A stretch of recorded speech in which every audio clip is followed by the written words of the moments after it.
Sai fora! Sai fora! Fascista sim! Fascista é! Fascista é esquerda brasileira!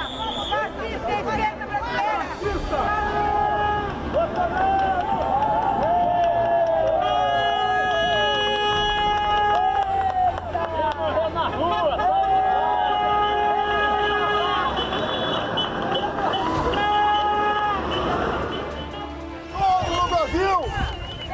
Tem que entender que estão submissos à vontade do povo brasileiro.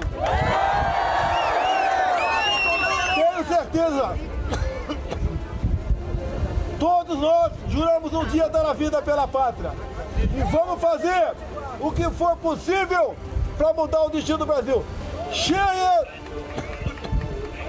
da velha política. Nós queremos o socorro da Força Armada.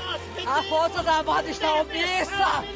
O Supremo está avançando. O comunismo está tomando o país. A China está tomando o país. Está comprando tudo do país.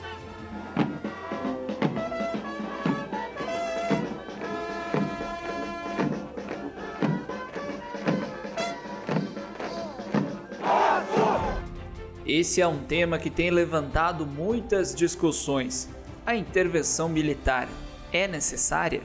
Muitos desaprovam essa manobra, dizem que seria um retrocesso e um atentado contra a democracia. Na verdade, não há como defender eticamente, moralmente, num plano mínimo de humanidade, uma intervenção militar. Nossos problemas foram piorados pela ditadura. É muito importante lembrar que não se deve nunca questionar a democracia, deve-se aperfeiçoá-la. Já outros acreditam que as Forças Armadas deveriam intervir no Estado para colocar ordem nos três poderes, principalmente no Judiciário, representado pelo Supremo Tribunal Federal. Uma dessas pessoas é o apresentador e empresário Carlos Massa, o Ratinho. Em entrevista à rádio Massa FM, ele defendeu uma intervenção militar similar à de Singapura.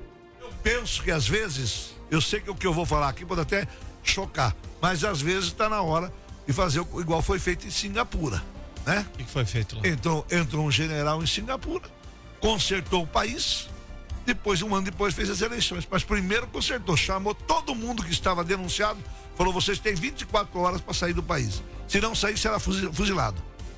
Limpou Singapura. Hoje Singapura é uma baita de um país pequenininho, mas é uma cidade-país, mas é uma baita de uma estrutura, porque não tem mais ladulagem. O artigo 142 da Constituição Federal, que dispõe sobre as Forças Armadas do Brasil, diz o seguinte, abre aspas, as Forças Armadas, constituídas pela Marinha, pelo Exército e pela Aeronáutica, são instituições nacionais permanentes e regulares, organizadas com base na hierarquia e na disciplina, sob a autoridade suprema do Presidente da República e destinam-se à defesa da pátria, à garantia dos poderes constitucionais e, por iniciativa de qualquer destes, da lei e da ordem. Os militares estão aqui para garantir a segurança, a lei e a ordem. Mas será que uma intervenção militar não seria contra a lei e o Estado de Direito?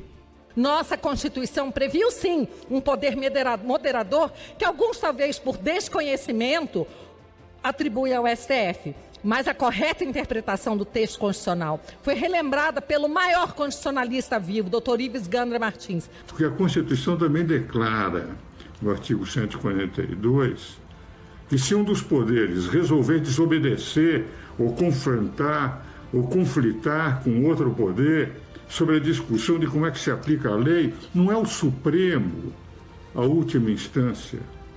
Pelo artigo 142, no caso de conflito de poderes do Judiciário com o Legislativo, do Judiciário com o Executivo, do Legislativo com o Executivo, 142 diz quem tem que repor a lei e a ordem são as Forças Armadas. Não para romper a ordem, porque as Forças Armadas não podem constitucionalmente romper a ordem, mas para repor a ordem.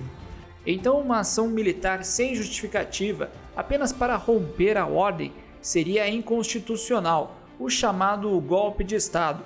Porém, como Gandra explicou, quando há um conflito entre os três poderes, legislativo, executivo e judiciário, a última instância para repor a ordem são as Forças Armadas. O que no momento até é compreensível, já que os ministros do Supremo Tribunal Federal têm tomado decisões arbitrárias, unilaterais, transformando o judiciário em uma verdadeira caça às bruxas.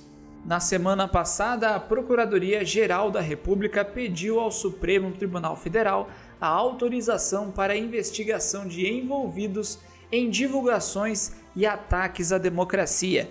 Entre os alvos da PF estavam o deputado federal Ottoni de Paula e também o cantor Sérgio Reis, que foi acusado de promover uma greve de caminhoneiros em repressão ao STF.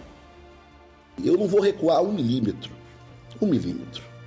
1 milímetro dentro do que a democracia me permite, dentro do que a Constituição me permite, este deputado federal aqui, este cidadão brasileiro aqui, investido da autoridade parlamentar, não vai recuar 1 milímetro. Se alguém pensa que eu vou deixar de falar o que penso, se alguém pensa que eu vou deixar de ter a mesma postura que eu tenho, eu não vou deixar de ter. E na outra semana, também sobre a acusação de atos antidemocráticos, o ex-deputado e líder do PTB, Partido Trabalhista Brasileiro, Roberto Jefferson, também foi preso preventivamente. A prisão de Jefferson foi decretada pelo ministro Alexandre de Moraes, do Supremo Tribunal Federal.